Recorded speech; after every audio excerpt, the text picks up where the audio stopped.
नमस्कार दोस्तों, पंजाब केसरी राजस्थान की राजनीतिक चर्चा में मैं आपका दोस्त और होस्ट राहुल आप सभी का बहुत बहुत स्वागत करता हूं। दोस्तों, अशोक गहलोत के कार्यकाल में राजस्थान में नए जिले बनाए गए। इन नए जिलों के भविष्य का फैसला आज होना था। सीएम भजनलाल शर्मा की अध्यक्षता में कैबिनेट सब कमेटी की बैठक हुई। बैठक में नए जिलों को लेकर उनके विस्तार पूरे विस्तार से जो है वो चर्चा की गई। इस बैठक के अंदर बैठक में ललित के पवार की रिपोर्ट पर मंथन किया गया। अब इस बैठक में जिलों को लेकर कोई फैसला नहीं हुआ है। बैठक में यह तय हुआ है कि 15 दिनों बाद दोबारा सब कमेटी की बैठक बुलाई जाएगी। बैठक में फैसला लिया जाएगा कि नए जिलों का आखिर होगा तो क्या होगा। विपक्ष में रहते बीजेपी ने नए जिलों के गठन को लेकर सवाल उठाए थे। पार्टी का कहना था कि चुनावों में राजनीतिक फायदे उठाने के लिए कांग्रेस सरकार ने आनन फानन में नए जिलों का गठन किया है, जो कि प्रशासनिक दृष्टि से सही नहीं है। इसी को लेकर भजनलाल सरकार ने जिलों की समीक्षा की है, लेकिन फिलहाल इस पर कोई फैसला नहीं हुआ।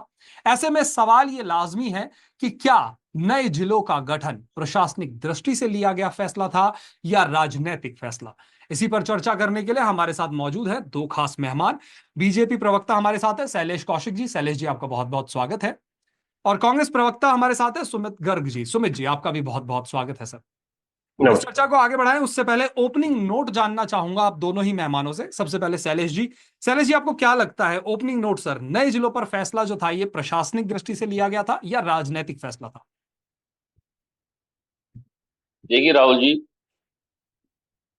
पूर्ववर्ती सरकार द्वारा जो जी। फैसला लिया गया था वो राजनीतिक दृष्टि से लिया गया था। राजनीतिक जो उनके महत्वाकांक्षा जिन कार्यकर्ता और विधायकों की थी उनको संतुष्ट करने के लिए लिया गया था। इसमें कहीं भी कोई भी ऐसा विजन नहीं था जिसको राजस्थान के भविष्य के लिए, जिसमें कोई विकास की विजन दिखाई देता हो राजस्थान के लिए कोई अच्छी। जी। तत्कालीन परिस्थिति में जो मुख्यमंत्री थे अशोक जी गहलोत द्वारा, ये जो आया उसको दे दिया ना। उसमें किसी भी तरीके की कोई, हम कह सकते हैं, प्रशासनिक सोच नहीं थी कि इससे राजस्थान के कहीं ना कहीं कुछ फायदा होगा। जी। सुमित जी, आपसे जानना चाहूंगा सर ओपनिंग नोट क्या लगता है, नए जिलों का फैसला प्रशासनिक या राजनीतिक?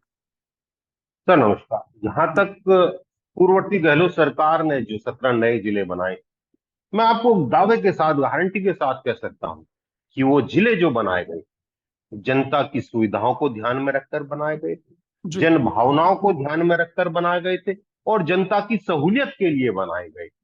जहां तक बात कि कुछ लोगों को फायदा पहुंचाने के लिए बनाए गए थे, बिल्कुल नहीं। आप अगर पूरी लिस्ट उठा के देखेंगे तो आप उसमें पाएंगे कि जहां जिले बनाए हैं वहां कई जगह भाजपा विधायक थे उस वक्त, और कई जी। जगह निर्दलीय विधायक थे। तो पूर्णतः एक कमेटी बनाई, कमेटी ने अपनी रिपोर्ट दी, हमने उस कमेटी के कार्यों को जी। अक्षर से पालना करी और उसमें कोई हस्तक्षेप करे बिना बिना किसी भेदभाव के हमने जिले बनाने का काम किया, प्रदेश की तरक्की और उन्नति को ध्यान में रखते हुए। जी। सुमित जी, लेकिन यहाँ सवाल एक ये निकल कर आता है, आप कहते हैं राजनीतिक फायदा नहीं, ये लोगों के भले के लिए, जन भावना के को मद्देनजर रखते हुए ये फैसला लिया गया। लेकिन सवाल ये आता है कि किस वजह से, क्योंकि कई ऐसे, चलिए कुछ तो ऐसे जिले थे जहां पर मांग लगातार उठ रही थी लंबे समय से, जिन्हें जिला बनाने की मांग की गई थी। लेकिन कुछ तो ऐसे थे कि जहां पर मांग भी नहीं थी लेकिन फिर भी बना दिया गया। उदाहरण के तौर पर अगर मैं दूदू का नाम लूं तो दूदू क्षेत्रफल की दृष्टि से बहुत छोटा है। सर जहां तक बात आपने कही बिल्कुल सही था कि जहां मांग भी नहीं थी हमने बनाए, उसका कारण था हम विकास की कड़ी को जोड़ना चाहते। जी। मैं आपके सामने तो कुछ आंकड़े रख देता हूं इस देश की। जी। राजस्थान क्षेत्रफल की दृष्टि से देश में 1 नंबर पर है, जी। जिले हैं 33। मध्य प्रदेश 2 नंबर पर है, जिले हैं 55। महाराष्ट्र तीसरे नंबर पर है, जिले हैं 36। जी। उत्तर प्रदेश चौथे नंबर पर है, जिले हैं 75। जी। छत्तीसगढ़ 90 नंबर पर है, जिले हैं 33। तमिलनाडु 10वें नंबर पर है, जिले हैं 38। तो क्या इन राज्य सरकारों ने गलत किया, या वहां पर जो ज्यादा जिले बनाए गए वो गलत जी। किए गए? मैं तो बीजेपी के प्रवक्ता से ही जानना चाहता हूं। छत्तीसगढ़ हाल ही में बना प्रदेश है, रमन सिंह जी 15 साल तक मुख्यमंत्री रहे, सबसे ज्यादा जिले उन्होंने ही वहां बनाए। तो क्या उन्होंने गलत किया? मैं वहां पे कार्य करा है मैंने कांग्रेस पार्टी के लिए, जी। तो आप बिलीव नहीं करेंगे, वहां डेढ़ पौने दो विधानसभाओं का एक जिला है। जी। तो क्या वो गलत है? लेकिन उसका परिणाम ये निकला कि छत्तीसगढ़ आज की तारीख में जो उसका पैतृक राज्य था महाराष्ट्र, उससे कई गुना ज्यादा उन्नति कर रहा है। तो हमने इन सब डेटाओं उसके डेटास का अध्ययन किया, अच्छे से डेटास का अध्ययन किया, और उसके बाद एक नीति बनाई, और उस नीति के अनुसार हमने जिले बनाए। हमने जी न किसी भाजपा का ध्यान रखा, न किसी निर्दलीय का, न किसी कांग्रेस के एमएलए का ध्यान रखा तो केवल इस प्रदेश की 7.5 करोड़ जनता का रखा, कि कैसे जल्दी से जल्दी उसके पास जी प्रशासन पहुंचे, कैसे जल्दी से जल्दी हमारे जो विकास के कार्य हैं वो जनता तक पहुंचे, जनता लाभान्वित हो। बस इसके अलावा हमारी कोई और सोच नहीं। चलिए, शैलेश जी आपका रुख करना चाहूंगा। जिस तरीके से कांग्रेस प्रवक्ता कह रहे हैं विकास को की कड़ी से जोड़ने के लिए ये जो कदम है, ये जो स्टेप है, ये उठाया गया था, और जितनी जगह छोटी होगी उसमें विकास करना उतना ज्यादा जल्दी हो पाएगा, ऐसा इनका मानना है। क्या कहेंगे, कितना आप एग्री करते हैं? देखिए, निश्चित रूप से कांग्रेस के प्रवक्ता होने के नाते आदरणीय सुमित जी का जो पक्ष रखने का बिल्कुल सही तरीका है कि वो सरकार के निर्णय की निश्चित रूप से उनकी जिम्मेदारी है।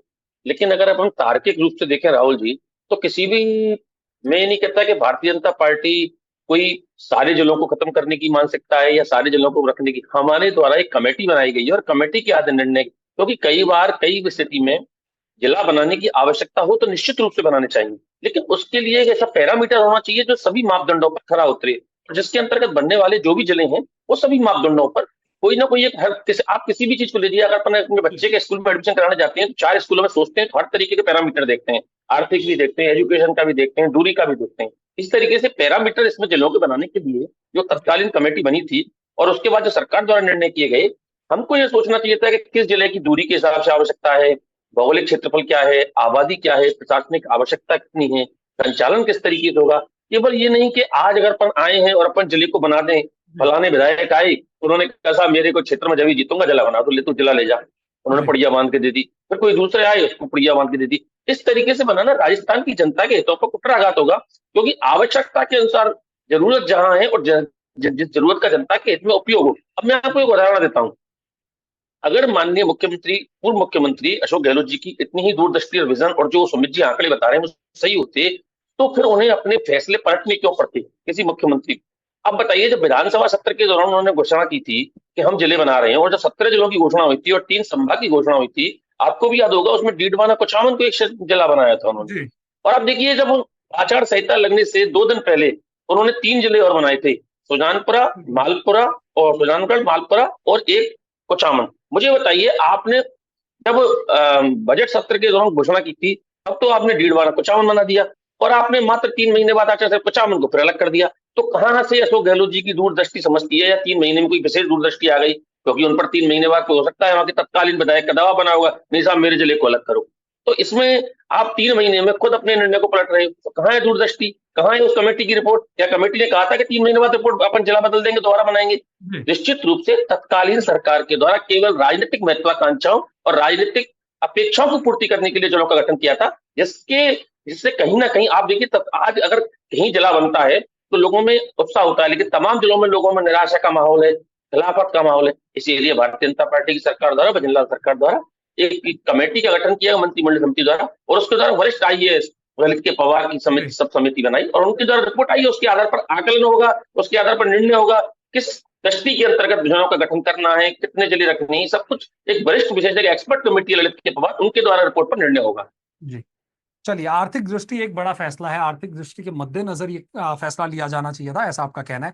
सुमित जी, कितना आप एग्री करते हैं कि आर्थिक दृष्टि नए जिलों के गठन में कितनी महत्वपूर्ण है? और अगर है तो फिर आर्थिक स्थिति, अगर राजस्थान की बात की जाए तो बीजेपी सरकार जो है वो पिछले लंबे समय से, जब से कार्यकाल में आई है, उनका ये भी कहना है कि गहलोत सरकार ने अपने कार्यकाल के दौरान पूरा खजाना जो है वो खाली कर दिया था।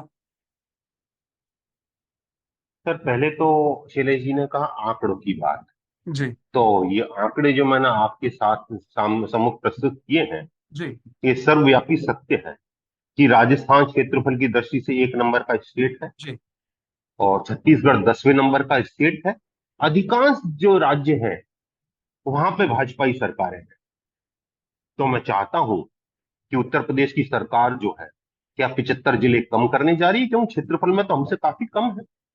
छत्तीसगढ़ की अगर बात करूं तो 1/4 भी नहीं है राजस्थान से। राजस्थान के बराबर जिले की कहां जरूरत है? 20 जिले आदरणीय रमन सिंह जी ने ही बढ़ाए थे, तो क्या रमन सिंह जी ने गलत किया था? जहां तक आर्थिक बात आई, आर्थिक स्थिति की बात आई, तो हम जी आर्थिक स्थिति तो जनता की सुधारना चाहते हैं। हम यही तो चाहते हैं कि जनता के पास विकास जल्दी से पहुंचे। जब जब विकास जल्दी से पहुंचेगा, जितना विकसित गांव शहर होगा, मैं आपसे गारंटी के साथ कह सकता हूं, वो शहर, वो गांव, वो जिला, वो राज्य या वो देश उतना ज्यादा तरक्की करेगा और उसकी आर्थिक स्थिति अपने आप उतनी मजबूत हो जाएगी। आप ये जी देखिए ना, पहले संचार क्रांति नहीं थी ना हमारे यहाँ, दूर दूर संचार के साधन नहीं थे, तो क्या हम इतनी तरक्की कर पाए? नहीं कर पाए। जैसे जैसे संसाधन हमारे पास आए, वैसे वैसे हमने तरक्की करी। तो हम वही तो चाहते हैं, संसाधन को जनता के पास ले जाना चाहते हैं। तो ये सरकार की जो सोच थी, तत्कालीन सरकार की केवल एक ही सोच थी। जहां तक बात आई 3 जिले बाद में बनाने की, बिल्कुल हमने बनाए। शायद शैलेश जी को ध्यान होगा, मैं याद दिला दूं कि वो जिले हमें लास्ट में इसलिए बनाने थे कि किस तरह से वहां की जनता आदरणीय मुख्यमंत्री, तत्कालीन मुख्यमंत्री अशोक गहलोत साहब के पास आई और उन्होंने मांग करी कि साहब, हम भी जिला चाहते हैं और जी हमारी ये मजबूरियां हैं। एक भी जिला ऐसा नहीं बनाया तीनों में से कि जो ऐसे ही बना दिया। और कहने के लिए बड़ी छोटी बात होती है, ऐसे ही बना दिया। कुछ भी कह सकते हैं, कमी किसी भी चीज में निकाली जा सकती है, क्योंकि संपूर्णता कहीं नहीं है। लेकिन अगर आपको एक सिस्टम को चलाना है तो कंप्रोमाइज करने पड़े। आपको जनता को अगर लाभान्वित करना है जी तो थोड़ा बहुत सरकारी रूप में खजाने पर अगर बोझ पड़ता है तो पड़ेगा। आपने कहा कि बीजेपी की सरकार ने ये कहा कि हम खाली करके चले गए। सर, मैं कई बार एक बात कहता हूं, जब ये बीजेपी वाले कहते हैं कि हम साहब इतने का घाटा दे गए, इस देश के ऊपर 10 लाख करोड़ का घाटा है। सीतारमण जी ने बजट पेश किया, तो उसका क्या करना है? सर, ये चाहे भारत की बात कर ले देश के संदर्भ में, चाहे किसी प्रदेश के संदर्भ में बात कर ले, हम एक वेलफेयर स्टेट है। और किसी भी वेलफेयर स्टेट की बैलेंस शीट कभी भी पॉजिटिव नहीं हो सकती, क्योंकि उसको जनहित के कार्य करने अपने पैसे से जनता को देना है। लेना कम है, देना ज्यादा है, तो कभी भी नेगेटिव नहीं होगी अगर पॉजिटिव नहीं होगी। अगर पॉजिटिव होती है तो मैं कह सकता हूं वो सरकार नहीं, व्यापार। जी लेकिन सुमित वो जी एक व्यापारियों की साथ, सरकार। सुमित जी एक सवाल यहां निकल कर ये भी आता है कि एक साथ इतने जिलों का गठन करना, ये भी तो कहीं ना कहीं थोड़े थोड़े करके भी तो किया जा सकता था, क्योंकि वित्तीय भार जो है वो सरकार पर आना बहुत लाजमी है।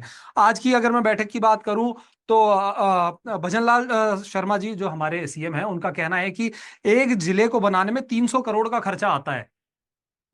3,000।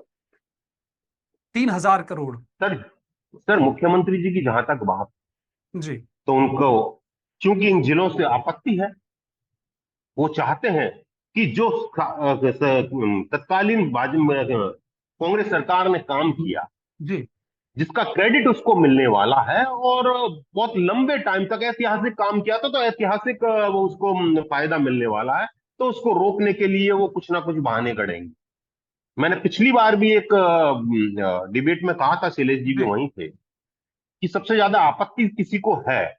आपने भी उसी जिले का नाम लिया, दूदू जिले का। दूदू जिले के एमएलए आदरणीय प्रेमचंद बैरवा जी उप मुख्यमंत्री साहब है, और उप मुख्यमंत्री जी उस कमेटी को हेड कर रहे हैं जो रिव्यू कर रही है 17 जिले को बनाने। सर, मैं आपसे कह देता हूं, कुछ हो नहीं हो मुझे नहीं पता कि ये जी क्या करेंगे, लेकिन मैं एक बात कह सकता हूं, जिस छोटे जिले की आपने बात करी ना, वो नहीं बदला जाएगा, क्योंकि वो प्रेमचंद बैरवा जी का जिला है और उन्हें पता है कि जनता ये स्वीकार कर चुकी है कि हम जी इस जिले के वासी हैं। 17 जिले के लोग अब ये स्वीकार कर चुके हैं कि हम इस जिले के वासी हैं। मैं कंक्लूड कर देता हूं, लेकिन अगर अब जिलों के साथ तो ये सरकार छेड़छानी करती है, तो हो सकता है जी जन भावनाएं भड़के, जनता सड़क पे आए, जो किसी भी रूप में ठीक नहीं है। इसलिए मैं आपके माध्यम से, शैलेश जी के माध्यम से, आदरणीय मुख्यमंत्री जी से अपील करता हूं कि जो प्रदेश की तरक्की को ध्यान में रख के, जन भावनाओं को ध्यान में रख के जो निर्णय लिए गए थे, कृपया उन पर राजनीति ना करें, राजनीतिक द्वेषता के चलते उन्हें न बदलें। जी और अगर ऐसा करते हैं, तो अगर जनता अगर सड़कों पे आती है, कल को कोई अनहोनी होती है, तो उसकी जिम्मेदारी आदरणीय मुख्यमंत्री जी की होगी, वो हेड ऑफ द स्टेट है। चलिए शैलेश जी, सर क्या लगता है कि संभावनाएं ये भी जताई जा रही है कि सितंबर में जनगणना की शुरुआत भी की जाएगी, की जा सकती है, जिसके चलते जनगणना निदेशालय ने जिलों की सीमाओं को भी सील कर दिया है। तो ऐसे में अब आप कैसे परिवर्तन कर पाएंगे, और अगर कर भी पाते हैं, क्योंकि जनगणना जब तक पूरी होगी तो फिर से चुनावी समय आ जाएगा। देखिए राहुल जी, जनगणना एक प्रोसेस है जो हर 10 साल के बाद लगातार होता रहता है, और निश्चित रूप से जनगणना होती है तो जब पूरी जनगणना जो होती है, सेंसस होता है पूरे ऑल ओवर इंडिया में होता है, उसके लिए जो जनगणना की जो कमीशन है उसके द्वारा तमाम जी तरीके की बाध्यताएं ली जाती है, और बाध्यताओं का पालन करना चाहे हर सरकार के लिए है। उसमें ना आप किसी वार्ड की सीमा को, ना पंचायत की सीमा को, ना जिले की सीमा को, ना राज्य की सीमा को छेड़ सकते हो। जी जनगणना के लिए उसको आवश्यक होता है, क्योंकि जो सेट कर देते हैं उस हिसाब से कैलकुलेशन होता है। जी लेकिन आप ये बात देखिए, अभी सुमित जी कह रहे थे कि आपत्ति मुख्यमंत्री जी को है। मुख्यमंत्री जी को तनिक आपत्ति नहीं है। मुख्यमंत्री जी के लिए कोई ऐसे विषय नहीं है कि जिसके लिए मुख्यमंत्री जी को इससे कोई परेशानी। आवश्यकता यह है कि किस चीज की आवश्यकता राजस्थान की जनता और जनता के लिए क्या प्रायोरिटी है।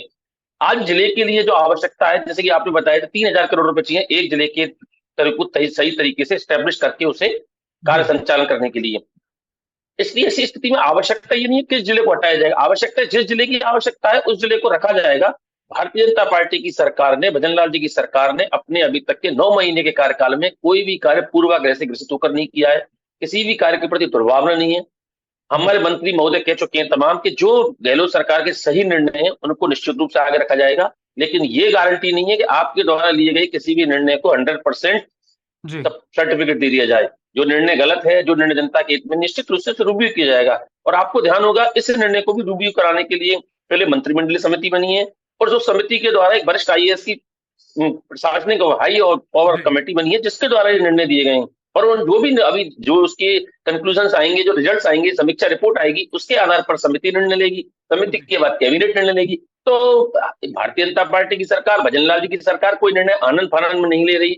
अगर आनंद फानंद में लेना होता तो निर्णय अब तक ले लिया जाता। जनता के हित में, राजस्थान के हित में, राजस्थान की जनता के हित में जो आवश्यक निर्णय, महत्वपूर्ण निर्णय, उसको लिया जाएगा। और उसके लिए बिल्कुल, उसके लिए मतलब लगातार सतत अध्ययन, सतत जी समीक्षा रिपोर्ट के आधार पर निर्णय लिया जाएगा। ऐसा नहीं है तो जैसे मैंने उदाहरण बताया था, समिति अभी इसका जवाब नहीं दे पाए क्यों, तो 3 महीने पहले एक जिला बनाया और तो 3 महीने बाद उसको टुकड़े करके अलग कर दिया। तो ऐसे आनंद फानंद के निर्णय लेने वाली सरकार नहीं, राजस्थान की जनता के हित में दिया निर्णय करना लेंगे। दिया। और हर वो निर्णय लेंगे जो राजस्थान की जनता के लिए आवश्यक है। जी चलिए सुमित जी आपका रुख करूंगा। आप इतने जिले सर, प्रशासन को सुचारू रूप से चलाने के लिए कैडर स्ट्रेंथ भी चाहिए होती है, प्रशासनिक अमली जामा भी पहनाया जाना जरूरी होता है। तो क्या लगता है कि ये जो इतने जिले का गठन हुआ, क्या पहले से ये सोच समझ के विचार विमर्श किया गया था कि इतनी तैयारी, इतना पैसा, इतना वित्तीय बोझ आने वाला है सरकार पर? सर, मैं आपकी बात पे आऊं उससे पहले शैलेश जी से चाहूंगा मेरे एक सवाल का जवाब। जी गुजरात, आदरणीय प्रधानमंत्री जी का राज्य, जिसके काफी लंबे समय तक वो मुख्यमंत्री रहे। राजस्थान से क्षेत्रफल की दृष्टि में आधा भी नहीं, 33 जिले हैं। छत्तीसगढ़, 33 जिले हैं। रमन सिंह जी ने काफी लंबे समय तक राज किया होगा, और इनके चलते ही जिले बढ़े। तो क्या ये दोनों गलत? इन्होंने किस आधार पर बढ़ा? कोई आधार रहा होगा सर, मैं आपको बड़ा अच्छे से क्लियर कर देता हूं। छत्तीसगढ़, तेलंगाना जी अपने मातृ राज्य से अलग हुए। संसाधन नहीं थे, बजट नहीं था, पैसा नहीं था, लेकिन एक सोच, जिसके चलते सबसे पहले इन्होंने क्या किया, एक नवे स्टेट में, देश में 9वें नंबर पर छत्तीसगढ़, 11वें नंबर पर तेलंगाना है। दोनों ने क्या किया, छोटे जिले बनाए और जनता तक अप्रोच को सुगम बनाया, जनता की अप्रोच को सुगम किया, जनता की पहुंच को सुगम किया, प्रशासन की पहुंच को सुगम किया, जनता तक जो विकास के कार्य थे उनको पहुंचाने को सुगम किया, जनता से रिटर्न को सुगम किया। और उसके चलते आज आप उठा के देख लीजिए, छत्तीसगढ़ और तेलंगाना अपने जो मातृ राज्य हैं उनसे कहीं ज्यादा आगे है। तो क्या वहां के मुख्यमंत्रियों ने गलत किया? नहीं किया। आप आर्थिक व्यवस्था, आर्थिक आर्थिक आर्थिक इसका हमेशा ढिंढोरा पीट के केवल विकास को रोकना चाहते हैं। मुझे कई बार ऐसा लगता है भाजपा के भाई अडानी अंबानी में के व्यापार में इतने उलझ गए हैं कि हर जगह इन्हें पैसा पैसा नजर आता है, जनहित कहीं नजर नहीं आता। अरे भाई, कहीं तो छोड़ो।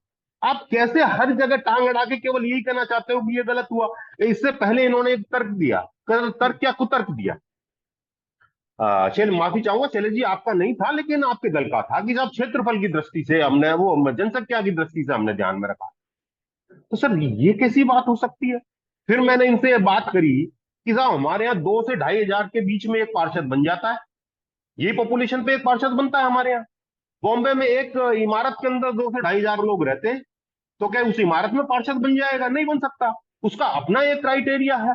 तो ये कहीं फिट नहीं बैठ रहे। इनको ये लग रहा है कि कैसे ना कैसे पूर्ववर्ती सरकार को डिफेम किया जाए। यही इन्होंने चिरंजीवी में किया, ये अब ये करने जा रहे हैं, यही आरजीएचएस को किया। इस तरह से भी आपने देखा दवाई विक्रेता कितने दिन तक हड़ताल पे बैठे रहे, उससे पहले अस्पताल हड़तालों पे थे। तो केवल और केवल ये बजट के नाम पर खिलवाड़ कर रहे हैं, पूर्ववर्ती सरकार से दुराग्रह के चलते ये काम कर रहे हैं, जो मेरे ख्याल से, मैं फिर कहता हूं, मेरे ख्याल से ये ठीक नहीं है। लोकतंत्र के दृष्टि से भी, जनहित की दृष्टि से भी, जन कल्याण की दृष्टि से भी, और एक जनहितकारी सरकार के रूप में भी मेरे ख्याल से भाजपा सरकार के लिए ठीक नहीं। लेकिन सुमित जी, एक सवाल यहाँ निकल कर ये भी आता है कि पूर्ववर्ती अशोक गहलोत सरकार के आखिरी समय में, जब सरकार का कार्यकाल जो है वो लगभग पूरा होने वाला था, चुनाव होने वाले थे, उस समय पे ये इतना बड़ा फैसला लिया गया। क्या अगर इतनी प्लानिंग हो चुकी थी तो क्या ये फैसला जो है अगले कार्यकाल के लिए कैरी फॉरवर्ड नहीं हो सकता था? किसी चीज को कभी तो होना। रामलुभाई जी के अध्यक्षता में एक कमेटी बनी, कमेटी ने अपना पूरा टाइम लिया, 1-1.5 साल का। हमने कोई उस पर दबाव नहीं डाला कि तू 10 दिन के अंदर, 2 दिन के अंदर, 2 महीने के अंदर हमें रिपोर्ट दे। उसने पूरा 1-1.5 साल का अपना टेन्योर लिया ना। जी। तो ये हमारी सोच तो बहुत पहले की थी। जब रिपोर्ट मिली तब हमने उसको लागू किया। अगर वो हमें 1 साल पहले रिपोर्ट देते, हम 1 साल पहले लागू कर देते। हमने कभी, ये कोई नहीं कह सकता कि साहब चुनाव से 6 महीने पहले कमेटी गठित करी, उससे 2 महीने में रिपोर्ट ले ली, बना दी। कमेटी ने कम से कम 1.5 से 2 साल का समय लिया, और जब उसने रिपोर्ट करी हमने उसको लागू किया। तो ये कह देना कि हमने चुनाव को देख के लागू किया, मेरे ख्याल से हमारे साथ अन्याय हो। चलिए, शैलेश जी, आपका रुख करूंगा। सर, आपने सुना सुमित जी ने कई बातें रखी, उनका भी जवाब चाहूंगा। साथ ही ललित पवार कमेटी अपनी रिपोर्ट सौंप चुकी है, उसके बाद कैबिनेट हाई पावर कमेटी की भी बैठक हो गई, लेकिन अभी तक कोई फैसला निकलकर सामने नहीं आया नए जिलों को लेकर। क्या वजह है? किस कश्मकश में आखिर सरकार है इस वक्त?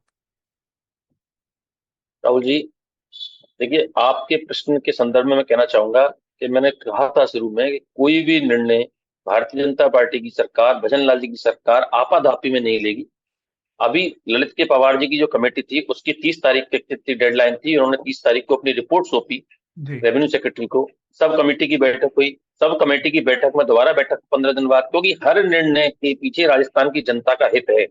आज ये केवल पूर्वाग्रह नहीं है कि हमको गहलोत सरकार ने कोई निर्णय कर दिया और उसको हमें पलटना है या रखना है। हमें आवश्यकता, सरकार का बड़ा स्पष्ट मत है कि हमें केवल और केवल राजस्थान की जनता के हित में और राजस्थान के हित में क्या निर्णय लेना है जिससे राजस्थान के विकास का आगे बढ़ सके। तो इसलिए इस कोई निर्णय लेने के लिए इतनी सी कोई टाइम बाउंड नहीं है।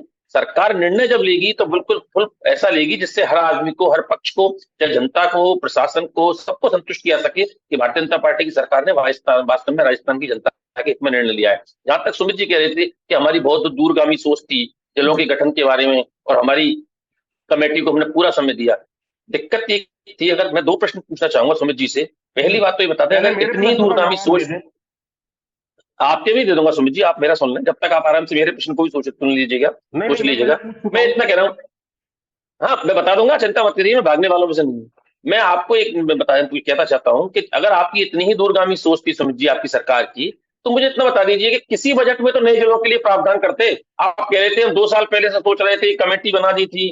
तो 1 रुपए का बजट अगर आपने वित्तीय प्रबंधन किसी भी बजट के दौरान नए जिलों के लिए किया हो तो बताइए। जिस बजट में आपने 17 जिलों की घोषणा की, उसमें भी आपने नए जिलों की प्रशासनिक व्यवस्थाओं के लिए, इंफ्रास्ट्रक्चर के लिए, डेवलपमेंट के लिए, जो जिलों की मूलभूत आवश्यकता है, क्योंकि बजट का प्रावधान नहीं किया, क्योंकि आपकी चुनावी लॉलीपॉप थी। आपको विधायकों को संतुष्ट करना था। आपने सोचा था कि आएंगे तो देखेंगे, नहीं आएंगे तो जो आएंगे भुगतेंगे। तो 1 रुपए का अगर बजट का प्रावधान किया होता तो निश्चित रूप से माननीय अशोक जी गहलोत, जिन्हें जादूगर भी कहा जाता है, उनकी जादूगरी सोच कहीं ना कहीं दिखती। ये निश्चित रूप से एक चुनावी थी। दूसरी बात आप कह रहे थे सुमित जी, एक और कमेटी की रिपोर्ट भी इसीलिए उस समय पर तैयार वापस ली गई ताकि जिलों की घोषणा करके राजस्थान में चुनावी माहौल को आपके पक्ष में किया ना सके। लेकिन जनता ने वो आपको जवाब दिया कि किस कारण से जनता ने उन जिलों की स्वीकारता नहीं रखी, लेकिन तमाम जनप्रतिनिधियों में इसका विरोध हुआ। अब आपके प्रश्न का उत्तर देता हूं। आप कह रहे थे कि सब फलाने जिले में, राजस्थान में, गुजरात में, महाराष्ट्र में, तमाम आपने उदाहरण दिए, छत्तीसगढ़ में आप काम करके आए। हर राज्य की परिस्थिति अलग होती है। आप बताइए, महाराष्ट्र में, मैं वही तो कह रहा हूं कि महाराष्ट्र में जब पार्षदी के चुनाव बिल्डिंग में रहते हैं, और राजस्थान में जो पार्षदी के चुनाव की बात महत्वपूर्ण नहीं होती, जनसंख्या मात्र आबादी भी होती है, क्षेत्रफल भी होता है, प्रशासनिक संचालन भी होता है, इंफ्रास्ट्रक्चर भी होता है, वित्तीय प्रबंधन भी होता है। इन सारे जिलों की आवश्यकताओं को देखते जिले का गठन किया जाता है। अब वहां महाराष्ट्र में जिस हिसाब से पॉपुलेशन है उस हिसाब से वहां पार्षद के चुनाव में, महाराष्ट्र को छोड़ो दिल्ली में ले लीजिए, आप दिल्ली को छोड़ो जयपुर में ले लीजिए, 10-10 हजार में पार्षद बनता है। तो आप कितने सारे जिले बना दोगे? जयपुर में 10 हजार में पार्षद बनता है कि नहीं बनता? और किसी नगर पालिका में 800 में पार्षद बन जाता है। तो फिर तो आपको एक काम करना चाहिए था, अगर आपकी यही सोच थी तो 200 जिले बना देते राजस्थान में, 100 बना देते राजस्थान में जिले, जिससे और डेवलपमेंट होता, जो आपकी सोच क्लियर होती। कैसा, हमें तो ज्यादा डेवलपमेंट के लिए चाहिए, आवश्यकता बहुत सारी देखी जाती है सुमित जी। इसमें राजस्थान के हित में सरकार, मैं ये नहीं कहता सरकार के द्वारा बनाई गई सारी जलें गलत थी या सरकार का निर्णय गलत था, लेकिन उससे पहले ये होना चाहिए था कि हमें कितने जलों की मूलभूत आवश्यकता है और कितने जलों की खर्चे को सरकार वहन कर सकती है। ये जो सही राहुल जी ने कहा था, इनको हम क्रमिक रूप से ऑर्डर थोड़े थोड़े समय में बना सकते, थोड़े थोड़े समय में इनका इंफ्रास्ट्रक्चर डेवलप होता, किसी जिले का अब 4 साल बाद होता, किसी का 2 साल बाद होता, तो निश्चित रूप से आपके पास, मैं ये नहीं कहता, आवश्यकता होती है हर चीज के लिए समय की और पैसे की, व्यवस्थाओं की और सिस्टम की, और तत्कालीन सरकार द्वारा इसमें किसी विषय पर ध्यान नहीं दिया गया। जी सुमित जी क्या कहेंगे, आनन फानन में फैसला? आप देख लीजिए, शैलेश जी ने मेरी बात का समर्थन कर दिया। मैं तो कह ही रहा था कि जनसंख्या अकेला क्राइटेरिया नहीं होती, बहुत सारी चीजों को देखना पड़ता है। जी, जनसंख्या के लेकिन नाम उन्होंने का सवाल इन्होंने ये भी पहले उठाया है दिया। कि बजट में मैं आपने वहीं आ रहा हूँ, इन जिलों मैं को वहीं आ लेकर रहा कोई हूँ सर, पहले। प्रावधान नहीं रखा। हाँ हाँ हाँ, मैं वहीं आ रहा हूँ। जी जहां तक जनसंख्या की बात थी, तो मैंने जी कहा था कि केवल जनसंख्या क्राइटेरिया नहीं हो सकता। जी मैंने यही कहा। ये भाजपा ही कहने लगे थे जब हमने ये कहा कि क्षेत्रफल की दृष्टि से हम सबसे बड़ा स्टेट है देश का, तो हमारे इतने कम क्यों है? तो ये कहने लगा कि नहीं साहब, जनसंख्या की दृष्टि से तो हम 7वें नंबर पर है, तो हमसे तो वेस्ट बंगाल भी ज्यादा है। तो इनकी उस बात को कहते हुए मैंने ये कहा था कि ये जनसंख्या के आधार पर ये तय नहीं हो सकता। मैं धन्यवादी हूँ शैलेश जी का कि मेरी बात का इन्होंने समर्थन किया। जहां तक बात आई सुमित जिलों जी, की, तो शैलेश जी मैं बोलिए कंप्लीट कर बोलिए। लूं। हाँ बोलिए बोलिए। जहां तक बात आई जिलों के वित्तीय प्रबंधन में, पहले इन्होंने कहा कि हम हार गए, जी 17 जिले बना के हमने लॉलीपॉप दिया, हम हार गए। सर, हार उसको कहते हैं जब वोट ऑफ परसेंटेज आपका ड्रॉप करता है। हम हारे नहीं, हमारा वोट ऑफ परसेंटेज बढ़ा है। ये अंक गणित जो है ना, बीजेपी की निर्दलीय बसपा और जो क्षेत्रीय दल थे, उनसे लेकर वोट परसेंटेज ये जीते हैं। अगर हमारी सरकार के खिलाफ जनादेश होता तो क्यों हमारा वोट ऑफ परसेंटेज गिरता कि नहीं गिरता? हमें तो पिछली बार से ज्यादा वोट मिले। इसका मतलब जनता ने कहीं ना कहीं हमें स्वीकारा। तो ये कह देना कि जनादेश या हमारे खिलाफ था, जनता ने हमें नकारा, मैं इससे इत्तेफाक नहीं रखता, क्योंकि जनता ने तो हमें पहले से ज्यादा वोट दिए। जहां तक वित्तीय प्रबंधन की बात आई, तो मैं आपको जी बता देता हूं, 22-23 के बजट में, सन 2022-23 में हमने पर कैपिटा इनकम 13.5% बढ़ाई और जीडीपी जो प्रदेश का था 4% की में उसमें वृद्धि हुई। तो हमें यह पता था कि केंद्र सरकार के भेदभाव के चलते भी हम 7.5 करोड़ राजस्थानियों के पुरुषार्थ के दम पर इस प्रदेश को मजबूत बना सकते हैं, इसकी वित्तीय स्थिति को सुधार सकते हैं, अपनी नीतियों के चलते, अपने प्रबंधन के चलते। हो जी ये रहा है कि ये कुप्रबंधन में इतने फंस गए हैं कि इनको समझ में नहीं आ रहा कि राज कैसे चलाया जाए, क्योंकि राज तो पर्ची में से निकला है। तो अब कैसे करा जाए, कैसे चलाया जाए, क्या किया जाए? शायद लौंग और पीतल की लौंग वाली बात यहाँ कह दूं तो वो भी मेरे ख्याल से ठीक बैठेगी। तो ये फंस गए हैं। अब जब चारों तरफ से फंस गए हैं तो निकलने का रास्ता इनको मिल नहीं रहा है। तो क्या करेगी? कांग्रेस पे ठीकरा फोड़ दो। लेकिन भाई ऐसा नहीं होता, जनता होशियार है, सब देख रही है। उसी का परिणाम ये निकला कि लोकसभा चुनाव में 11 सीटों पर हरा के भेजा। हार इसको कहते हैं। चलिए समय की अपनी एक सीमा होती है, हालांकि ये मुद्दा बहुत बड़ा है, इस पे चर्चा और भी बहुत हो सकती है। लेकिन चलते चलते शैलेश जी, सबसे पहले क्लोजिंग नोट आपसे लेना चाहूंगा और साथ ही साथ सुमित जी के जो सवाल हैं उनका भी जवाब चाहेंगे, और क्लोजिंग नोट इस पूरे मुद्दे को लेकर। वो महाराष्ट्र, छत्तीसगढ़ पे, गुजरात पे जवाब दे दें। देखिए सुमित जी, आप जो कह रहे थे ना कि क्या मैंने पूछा था बजट में, आपने आंकड़े जीडीपी तो गिना दिए, आपने ये नहीं बताया कि माननीय अशोक गहलोत जी ने जब बजट पढ़ा था एज ए फाइनेंस मिनिस्टर, उन्होंने ये कहा हो कभी भी कि हम राजस्थान में नए जिलों के गठन की घोषणा कर रहे हैं और इसके इतने फलाने 1,000 करोड़ रुपए का प्रावधान राजस्थान सरकार के बजट में किया जाता है? 1,000 करोड़ की तो बात छोड़िए, 1 रुपए का प्रावधान उनके द्वारा नहीं किया गया, क्योंकि घोषणाएं इससे साबित होती है कि घोषणाओं के प्रति उनकी क्या सोच थी। दूसरी बात कह रहे थे आप, क्या आपने स्वीकारा कि आपका वोट, देखिए आपकी पार्टी निश्चित रूप से आप मान सकते हैं कि आपका ये बड़ा, आपका वो बड़ा, जब आपके पार्टी के मुखिया 99 सीटों पर जीतकर खुश हो सकते हैं तो आपकी भी कोई दिक्कत नहीं है। जैसे जी हमें 240 सीट आई, हमने परिवेश समीक्षा भी की, हर चीज की, लेकिन आपके 99 सीटों पर लोकसभा जीत के खुश हो सकते हैं, कोई दिक्कत नहीं। ये अपने अपने आंकड़े होते हैं, अपने अपने तय करने के मापदंड होते हैं, ये और उसी की स्वीकार्यता होती है। जहां तक आपने कही थी कि पर्ची की सरकार, देखिए पर्ची की सरकार ने जिस तरीके से आपकी सरकार के पर्चे लीक होने वाली सरकार की जो जो, जो कार्रवाई और घोटाले खुल रहे हैं ना लगातार, जिस तरीके से आप देखिए रोज पकड़े जा रहे हैं, और जिस तरीके से आपकी बड़ी बड़ी मछलियां भी, जिनकी आपकी डोटासरा जी कहते थे बड़ी मछलियां कहाँ हैं, वो भी अब धीरे धीरे आरपीएससी की आने लगी हैं। तो चिंता करिए, पर्ची की सरकार नहीं, ये पर्चे लीक करने वाली सरकार को कड़ाई खुलने वाली की सरकार है, और जिसने राजस्थान में पहले बजट में ऐतिहासिक काम किए हैं, चाहे शिक्षा के क्षेत्र में, रोजगार के क्षेत्र में, ऊर्जा के क्षेत्र में, पानी के क्षेत्र में। और निश्चित रूप देखिए आगे आगे क्या करती है सरकार, आपके सारे जो कांड है वो सब खुलेंगे। चलिए Sumit ji, closing note sir आपसे भी चाहूंगा। सर आ गई ना अंत में वही बात कि बदले की भावना से काम करेंगे। मैं तो कह ही रहा था, अरे भाई ऐसा नहीं हो पाएगा। आपने मेरा जवाब नहीं दिया कि प्रधानमंत्री जो मुख्यमंत्री रहते हुए गलत थे या रमन सिंह जी गलत थे। आप जवाब नहीं दे पाए, आप नहीं दे पाएंगे क्योंकि आप डरते हैं इससे। जहां तक आपने, मैं बीच में डिस्कनेक्ट हो गया था, मैं समझ नहीं पाया, शायद पेपर लीक की बात करी। मेरे ख्याल से देश में ऐसा पहली बार हुआ होगा। आप देखिए पेपर के माफिया का क्या हाल है इस देश में, ऊपर तक की सरकार मिली हुई है। अभी नीट का परीक्षा पर्चा लीक हुआ था, क्या हुआ उसमें?